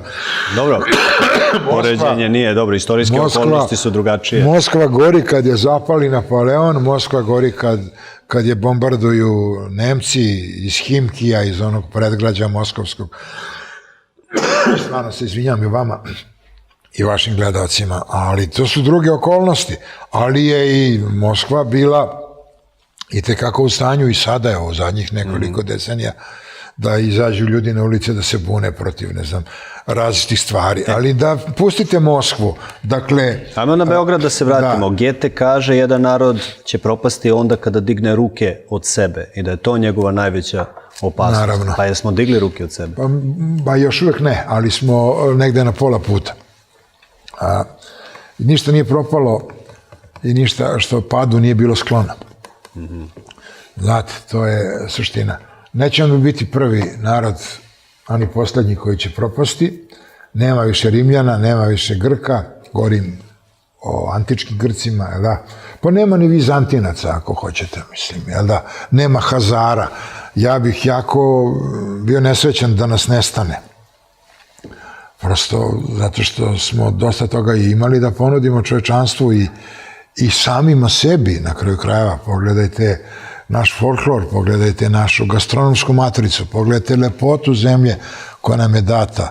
Vi nemate ni jednu klančinu tu, nemate ni jednu pustinju, nemate ni jednu, ne znam, nijedan prostor koji nešto ne pruža i nešto ne daje. Krenite od severa ka jugu pa ćete vidjeti tu lepotu ravnice i vojvođanske, a bogami i mačvanske, pa pogledajte tu lepotu, tu te blago zatalasane Šumadije, pa pogledajte jug Srbije kakav je i ne znam, sve što nam treba, sve smo dobili. Samo što ne znamo s tim da gazdujemo, zato što prosto ili ne znamo da izaberemo, ili postoji ta potreba, ili situacija, preciznije rečeno, ta kvarljivost neke ljudske robe u nama da nas vlast nekako neopozivo i definitivno kvari. Pogledajte da obučite čovjeka u poštarsku uniformu, on promeni način na koji hoda. A kamoli kad ga obučete u policijsku ili ne znam, kad mu date neku bilo koju količinu vlasti, pogledajte kako se ponašaju samoupravnici iz grada sada, mislim, to je. Ali stvari se kad su narodi, kad su države, kad su građani jedne države u pitanju menjaju kroz proces. I mi recimo sutra, ako bismo uspjeli da smenimo Vučića i da ti izbori budu u nedelju, pa nećemo se u ponedeljak probuditi pošteni. nego će i to, dakle, gordo posrtanje, to kaljužanje, ta kupovina diploma, to potplaćivanje policajca, taj odnos jednog strašnog superiorizma prema policajcu jer imaš jači i bolji automobil, ta kupovina diploma, to potplaćivanje, ne znam, sestara u bolnici, to i tako dalje, tako dalje, to će se lečiti vremenom. Ne možete dovesti evropskog komesara kome ćete dati ovlašćenja sultanska, spahijska i ne znam, dati bič u ruke i dati parabelom u drugu ruku i sad ne znam, ubi prvog policajca koji će primiti mito. Ali da bi se dovelo do toga da je sramota primiti mito, taj policajac treba da ima 2500 evra platu i da se indignacijom odbije taj novac koji mu tih 10-15 evra koji mu neko nudi da zažmuri na činjenicu da je vozio 70 km kroz naseljeno mesto. Lekar treba da ima 5000 evra platu ili bar koliko će imati ovi specijalci sa osnovnom školom da bi mogao da tek nakon završene operacije, recimo i otpuštanja zdravog pacijenta, primi parfem ili knjigu kao zahvalnost. A ne plavi koverat koji će nekoj mamiki tamo omogućiti da se lakše porodi i da je ne tuku ove akušerke, se tako zovu, jel? Da. Razumete? A vi ste nestrpljivi i vi biste da dovedete ovde jedan bataljon Laura i jedan bataljon evropskih komesara koji će nas u kožnim čizmama... U glavi mi je onaj vaš policajac u vozu navijača koji je verovatno imao prosečnu platu i tih 60-ih, 50-ih nije mu na pamet palo da uzme dinar jedan... Pa nije mu trebao.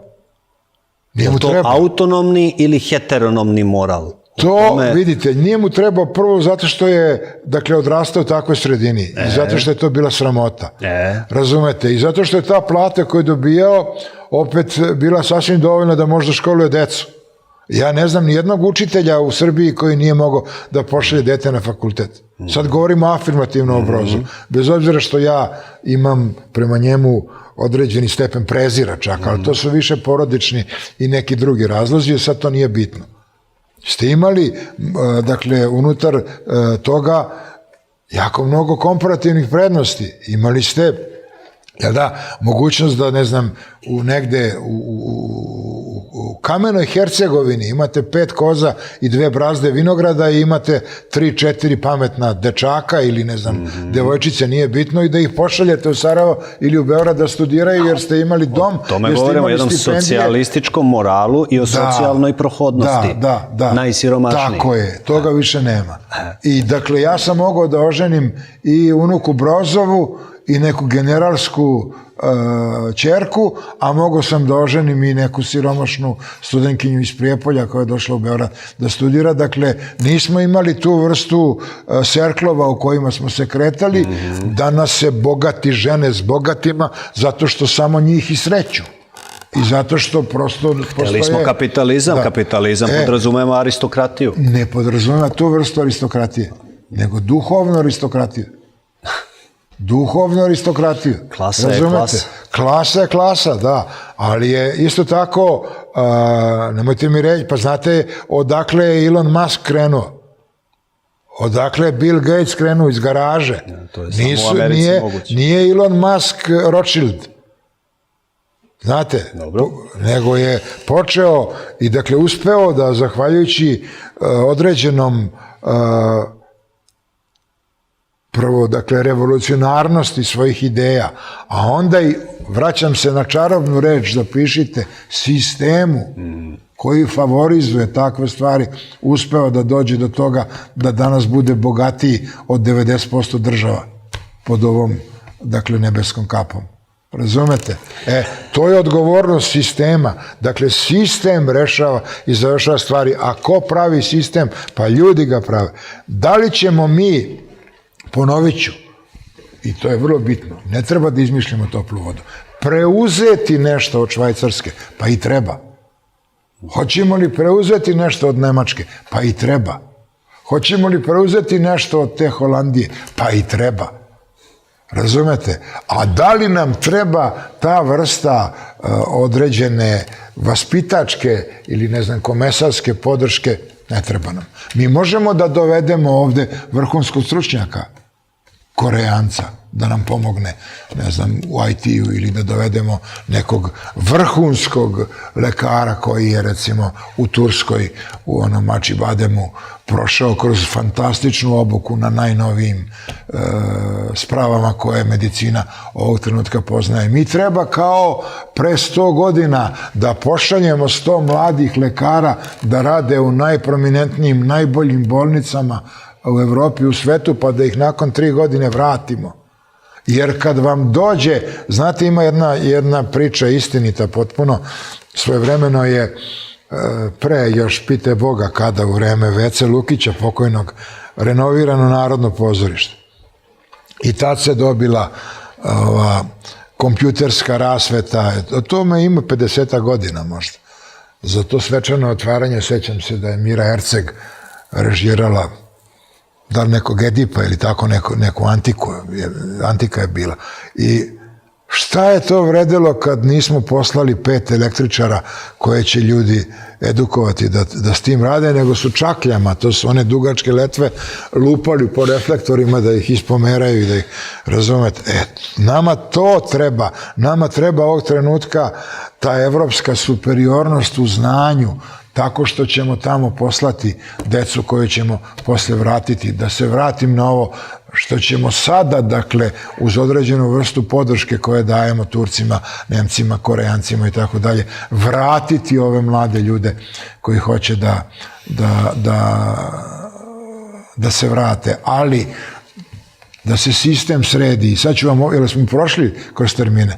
I da smo prošli. Završit ću vam sa jednom vrlo tačnom pričom. Nažalost, ne mogu da pomenem ime tog čoveka, jer ga nisam pitao za dozvolu, ali, znate, čovjek se vratio iz Australije sa značajnim kapitalom i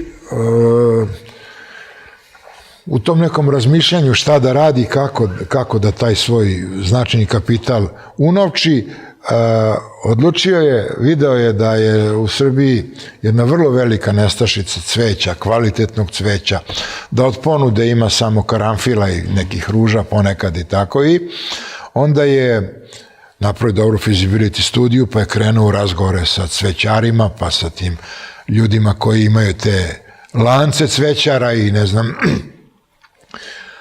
Onda je poslao svoju ženu, postoji berza cveća u Holandiji, na kojoj se svaki dan odlučuje o cenama lala, karanfila, ruža, ne znam, gerbera i tako dalje, pa je kupio nekoliko hladnjača kamiona i počeo da uvozi cveće.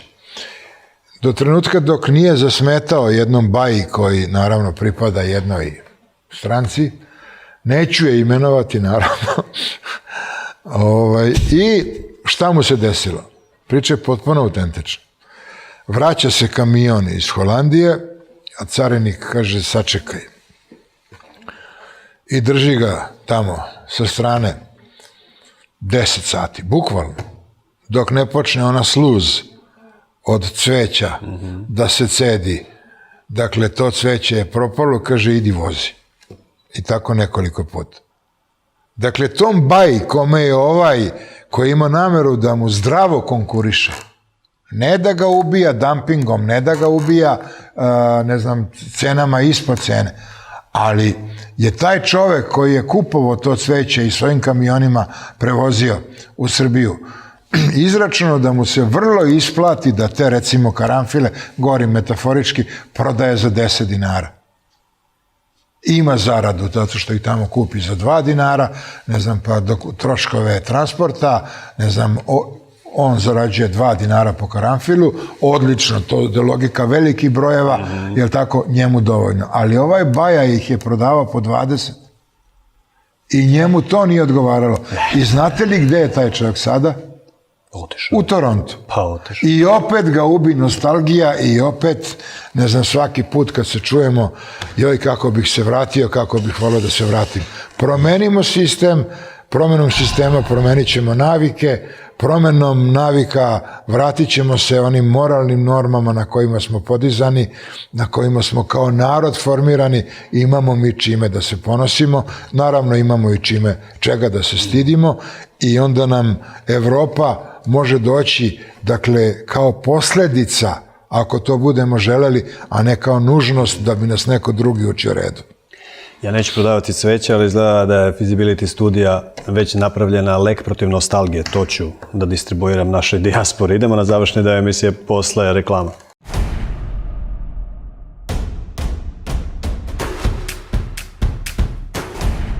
Bez ustručavanja. Finalni deo emisije Bez ustručavanja na KTV televiziji, preko puta mene, moj večerašnji gost Siniša Kovačević, pisac i potpredsjednik Narodne stranke. Kažete sistem, vi ste sada prihvatanje poslaničkog mandata ušli u sistem, vi ste predsjednik Odbora za kulturu i informisanje. Da li biste otišli na Pink? Teška mi pitanja danas postavljate, nešto sam vam se zamerio. Ne.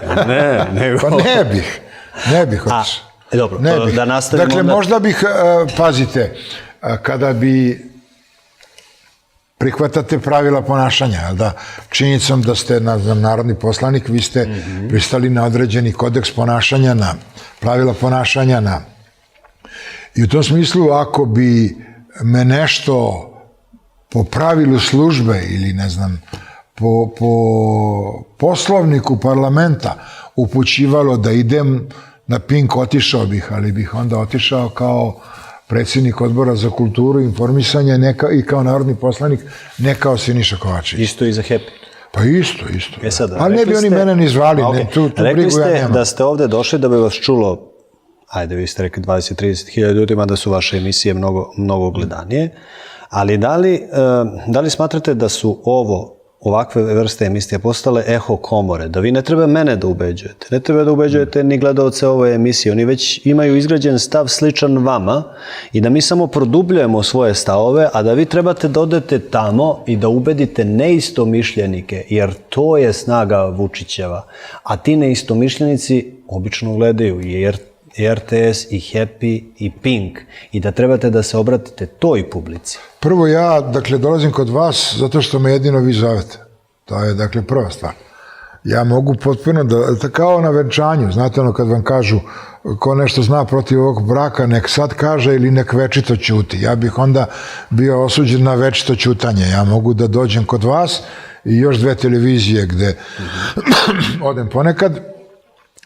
U pravu ste potpuno. Dakle, ta hiperbarična komora u kojoj ljudi koji slušaju mene i vas već otprilike imaju formirano mišljenje.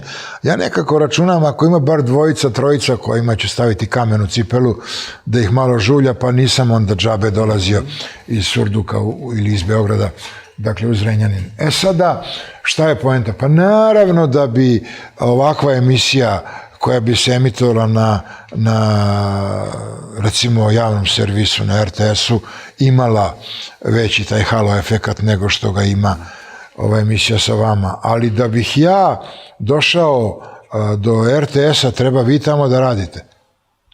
Ili treba da se promeni uređivačka politika, treba da se promeni uređivački tim. Kada bi vas pozvala Verica Bradić, voditeljka Hit Tvita. Pa vidite, ili Marić. Opet, dakle, ako bi me pozvala kao narodnog poslanika, kome, dakle, koga poslovnik upućuje da u ime Narodne stranke Srbije ode tamo i kaže nešto, onda bih otišao. Ali ovako da ja učestvujem u jednoj papazjaniji od emisije koja treba da služi isključivo podizanju kulta ličnosti, u kojoj će se telefonom javiti naručeni gledaoci koji će pre toga dobiti već napisane tekstove, u kome će svih tih 7 ili 10 ljudi koji uključite u emisiju početi rečenicu sa naš vrli nepogrešivi predsjednik Vučić, pa šta ću ja tamo? Šta ću ja tamo? A drugo, zar vi mislite da biste vi u takvoj emisiji, prvo, takve su emisije nemoguće. zaista. A drugo, i ako biste išli u takve emisije, pa vidite kakve vam se, recimo, te emisije polemičkog tipa, da li su 2, 3, 4 ljudi u emisiji, pa vidite da je unapred ste osuđeni na manjak vremena, unapred ste osuđeni na manjak reči, unapred ste osuđeni na to da će voditelj favorizovati druge sagovornike, da će ti sagovornici biti, dakle, proći kroz instruktažu kako da vas ometaju. Naprednjaci bi vam rekli tako je bilo u DOS-ovo vreme. Evo, pogledajte Klopku, Utisak nedelje, Radikala je uvek bilo manje, SPS-ovaca je uvek bilo manje i uvek je voditelj bio na ovoj drugoj strani. To nije istina. Gostovao je Vučić, gostovao je Toma Nikolić. Pogledajte broj Vučića i gostovanja kod Olje Bećković dok recimo nije postao ovo što je sada. Da. Uvek je bio u manjini. U kom smislu u manjini? Pa on i dovedu mu Savu Miloševića i još jednog koji je protiv njega. Pa znam, ali je imao priliku da kaže šta hoće. Pa evo, i vama se daje prilika u hit tweetu. Ma ne daje mi se. Kako? Odakle vam ideja? Ako bi vam se dalo? Pa odakle vam ideja da mi se daje? Prvo, ne daje mi se. To je prvo, dakle, hipoteza koja je potpuno pogrešna. Ne daje mi se. Da li bih išao, zavisi od gostiju. Ima ljudi s kojima ja ne bih ušao ni u crkvu zajedno. Ima ljudi prema kojima negujem određenu vrstu gađenja, prezira i zaista s njima se ne bih vozio ni istim autobusom. Ima nekoliko ljudi, dakle, kad vi imate situaciju da u nekoj svadbi ili na nekoj slavi budete u prisustvu nekog čovjeka prema kome negujete takvu emociju, onda je vaša dužnost da neprimetno i bešumno odete, da ne dovodite domaćina u neugodnu situaciju. A ja ne mogu da sedim sa osjećanjem kao da sedim u septičkoj jami, jer je tamo preko puta mene čovjek, naravno te ljude neću imenovati, jer to se kosi s domaćim vaspitanjem i na kraju krajeva ti ljudi ne sede ovde pored mene. Ali u vašoj emisiji su sedeli ljudi, odnosno, kako se zove ta emisija, ovo je bez ustručavanja, bez cenzure, s kojima se ja ne slažem politički, ali nemam tu vrstu otklona, razumete? Naravno, a drugo, jesam ja šugav, što ja ne bi dobio emisiju na RTS-u u kojoj ću biti sam? Pa naravno da treba. Pa zašto? A naravno da bih prvo, dakle, ključ koji otključava tu čarovnu bravu RTS, zato što je to javni servis, zato što je to nešto što se finansira i stipendira mojim i vašim novcem. To što, dakle, Mitrović ima svoju televiziju, ni to mu ne daje sve vlast i sve moći. Jer je frekvencija koju je dobio državna, nacionalna i on ju je iznajmio na određeni period godina. Ali da ja tamo idem na televiziju u kojoj će pre ili posle mene čovek tući neku nesrećnicu u nekom realitiju ili, ne znam, pokušavati sebe da zakolje komadom stakla, pa to je ispod digniteta, to je ispod časti. A zato se i pitam zašto ste pristali da predsedavate odborom gde sedi jedan Bakarec, jedna Nataša Jovanović, da vas proziva jedna Staša. Da. Jer verujem ni sa tim ljudima ne želite da se vozite u istom autobusu. Prvo, ja, dakle, nisam znao s kim će sedeti u odboru. To je prva stvar. Dakle, tu vrstu autonomije imaju stranke da odlučuju o tome ko će sedeti u kom odboru. I o tim ljudima o kojima vi sad govorite, ja neću govoriti poimenično. Govorit ću o nekompetentnosti određenih članova odbora koji, dakle, kulturu ne prepoznaju i ne učestvuju u njoj čak ni kao konzumenti, a kamoli kao stvaraoci ili kao participijenti bilo koje vrste. Dakle, govorit ću o drugim odborima, recimo za pravosuđe, u kome sede sudije, odnosno sudija nema u parlamentu, ne može ih biti po zakonu, ali u kojima sede advokati, sede pravnici, sede profesori univerziteta i gde ta rasprava, bez obzira na određene polemičke tonove, je vrlo stručna i vrlo kompetentna. Tu i tamo i malo zavarniči, ali okej, Bože moj, zašto da ne, jel?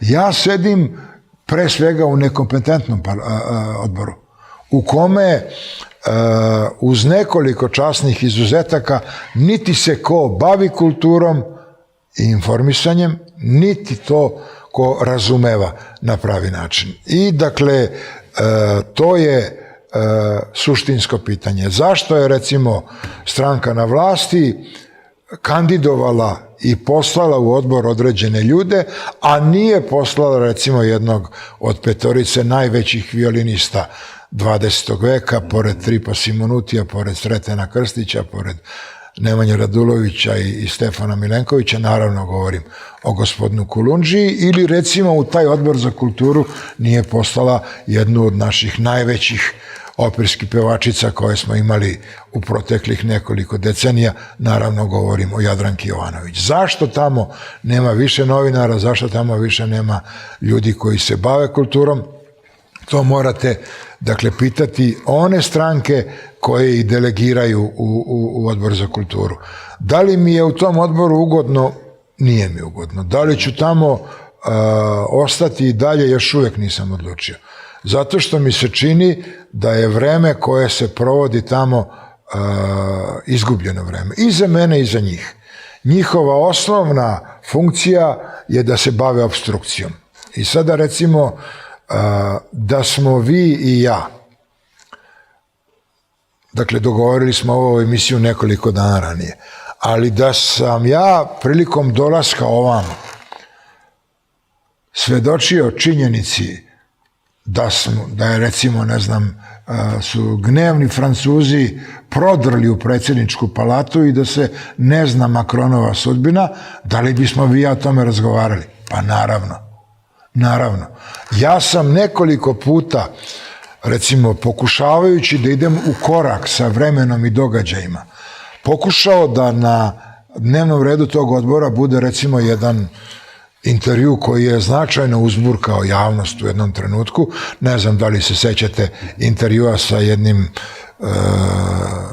silovateljem višestrukim u povratu koji je se tih dana našao na slobodi i taj intervju prosto je bio nekvalitetno urađen sa jednom neadekvatnom intelektualnom i novinarskom distancom, preličio na uputstvo za upotrebu kako se ponašati ako vas neko siluje ili kako se ponašati ako ste silovatelj. Naravno, tog trenutka je, pošto se o dnevnom redu odlučuje, jel tako, većinom, ta tačka skinuta s dnevnog reda. I nije se o njoj ni progovorilo. Imao sam potrebu i nameru, recimo, isto tako da se, recimo, progovori u jednom drugom trenutku nekoliko nedelja ili meseci kasnije o statusu novinara u Srbiji, o tome da se ti novinari, taj izraz je sada modern, relociraju, ja bih to nazvao evakuacijom, sklanjaju, dakle, vlade drugih država isklanjaju da, jer je procena da su te pretnje koje su upućene vrlo realne i da je njihov integritet, dakle i život u pitanju. Govorim o Kulačinu i o Vidojkoviću. Govorim o čoveku kome je kuća spaljena na spavanju, također novinaru. Govorim o ovom mladom novinaru Bete koji je prebijen prilikom onih demonstracija. Kuća je spaljena Milanu Jovanoviću, Nikić iz Kragujevca. Nikić iz Kragujevca koji je također morao da se skloni, ali ovaj mladi čovjek, kako se zove, nek mi oprosti, vrlo je hrabar, sad je u Beti. Par puta je imao već, to je onaj čovjek, mladić koga je onaj čovjek nokautirao ispred Narodnog pozorišta, ako sećate, nije bitno. I sad, zar vi ne mislite, ako se takvi događaji skupe u 2, 3, 4 dana, da, dakle, odbor za informisanje o tome treba da razgovara. Ta tačka je skinuta s dnevnog reda. E sad, pazite samo da završim, da stavim tačku na i. Dakle, ne samo da je ta tačka sa dnevnog reda skinuta, nego i tačka razno. Da se neko ne bi, ne daj Bože, usudio ili dosjetio da u tački razno progovori o tome. Ili, ne znam, jedan zakon koji, ja ću vam reći jednu stvar, recimo, Ministarstvo kulture postalo jedan odličan zakon koji sam ja zdušno podržao, koji se ticao čuvanja, arhiviranja određenih video i zapisa i filmova i tako dalje. Odličan zakon. Posle sam saznao da su ga pisali ljudi iz kinoteke. A onda je poslat jedan zakon koji se meni nimalo nije dopao, sad to nije bitno, jel da? I sad ja sam kao predsjednik odbora dužan da referišem tamo kakvo je mišljenje odbora. I ja sam u obavezi, ne samo moralnoj, nego i zakonskoj, da kažem da je odbor većinom glasova podržao taj zakon. I naravno ja bih to i uradio, bez obzira što se meni lično taj zakon ne dopada. Ali bih imao mogućnost da kažem i neke kritičke observacije, recimo, eto, tu rečenicu, bez obzira što se taj zakon meni ne dopada i što mislim da je pogrešan. Ne, ja sam sprečen da ja referišem kao predsjednik odbora, jer je jedna plava kosa digla ruku i rekla predlažem da o tome referiše Pera i mislim referisat će Pera. I sad to već onda poprima elemente terora većine. Znate, postoji taj fenomen u politici, jel da, taj većinski teror. Ja se bojim da jednog trenutka ne izglasaju, recimo, da više sila zemljine teže ne važi, da ćemo svi levitirati, da ćemo lebdeći dolaziti tamo i to je sad pitanje mog trpila. Dokle ću tamo da ostanem, ja o tome odlučujem, dakle niko drugi. Ako vidim da se taj besmisao mog boravka tamo produžava, neću ostati tamo. Ako vidim da nakon razgovora koji imam nameru da obavim sa predsjednikom parlamenta, da se neke stvari mogu promeniti u ponašanju određenih poslanika, i to ne samo poslanika vlasti, nego i poslanika opozicije, a dakle predsjednik parlamenta je vlastan da o tome razgovara sa mnom, jer je on odgovoran za funkcionisanje parlamenta u celini, ne samo u plenumu, ne tamo u skupštinskoj sali, nego i dakle po odborima i po svim mogućim, ne znam, sesijama i događajima koji se dešavaju u parlamentu. I da biste zakazali nešto što se zove javno slušanje ili ne znam neki razgovor na neku temu, vama dozvolu, kao što je i red i kao što i treba, mora dati dakle predsjednik parlamenta. Obavit ću taj razgovor s njim i ukoliko vidim da je to nešto što je razgovor gluvih, što bi Latini rekli surdo fabelam narare, naravno da neću ostati tamo. Mislim, to je i onda gubitak vremena i za mene i za njih. Onda nek se sami igraju pa nek izglasaju taj zakon protiv zemljine teže i mislim tad, očito da njima, to su ljudi, znate, koji nisu navikli na protiv stav. To je problem osnovni. I koji vas onog trenutka kad iznesete suprotstavljeno mišljenje, bez obzira što recimo niko od nas, a naročito ne iz kluba poslaničkog kome ja pripadam, ne koristi reči koje ne pripadaju dakle korpusu reči koje se nose iz kuće u kojoj se vodi računa o dakle domaćem vaspitanju, vas tretiraju kao krvnog neprijatelja.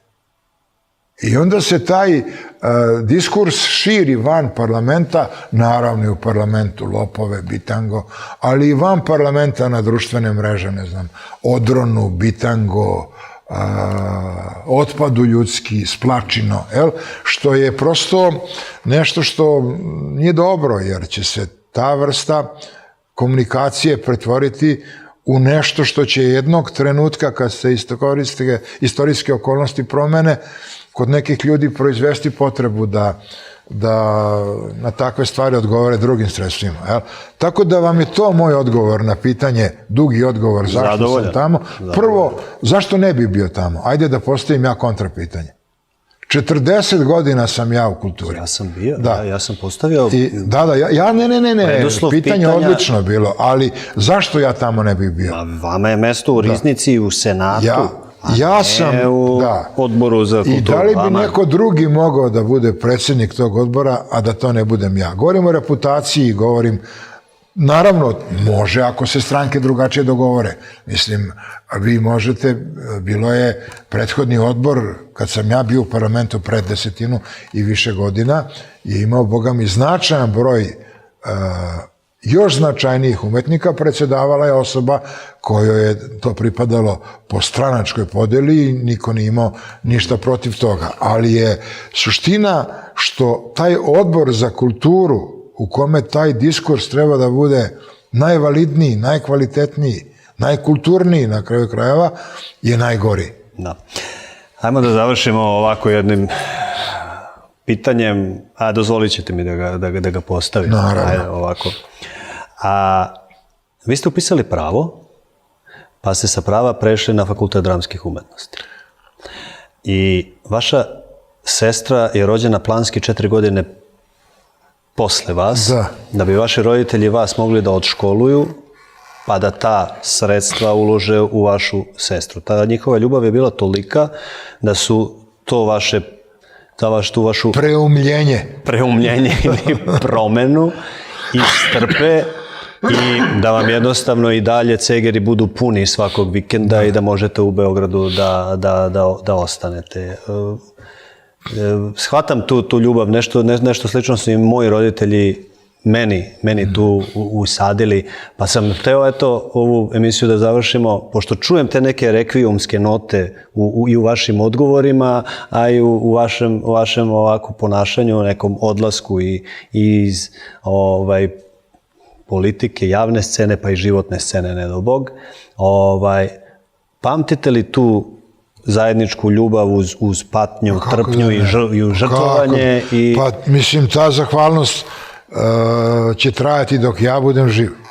Mislim, prvo, moji su roditelji nekim Bog da rajsko naselje shvatili da bih ja bio prvo loš pravnik i da taj fakultet ne bih ni završio, verovatno. I da bi bio ceo život nesrećan i da bih ceo život, dakle, imao tu neku tlapnju, ne znam, verovatno bih ja i kao, ne znam,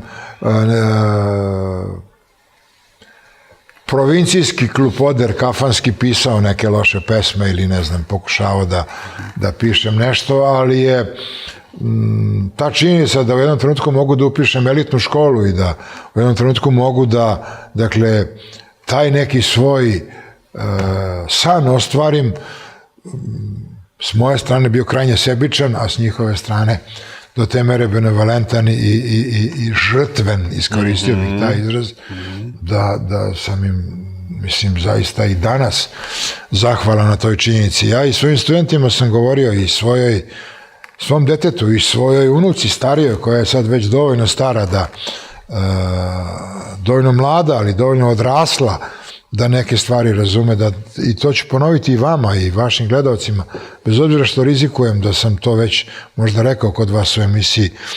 Dakle, da biste bili srećni morate raditi posao koji volite. To je trećina života. I stalno navodim taj primer dvojice, recimo, profesora u Somborskoj gimnaziji koji predaju isti predmet. Neka to bude književnost. Rade za istu platu i predaju isto gradivo.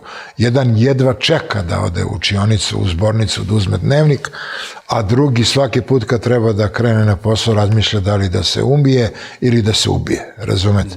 Koji će od njih biti srećan? Pa naravno onaj koji radi posao koji voli. Drugi preduslov je da provedete život s osobom koju volite.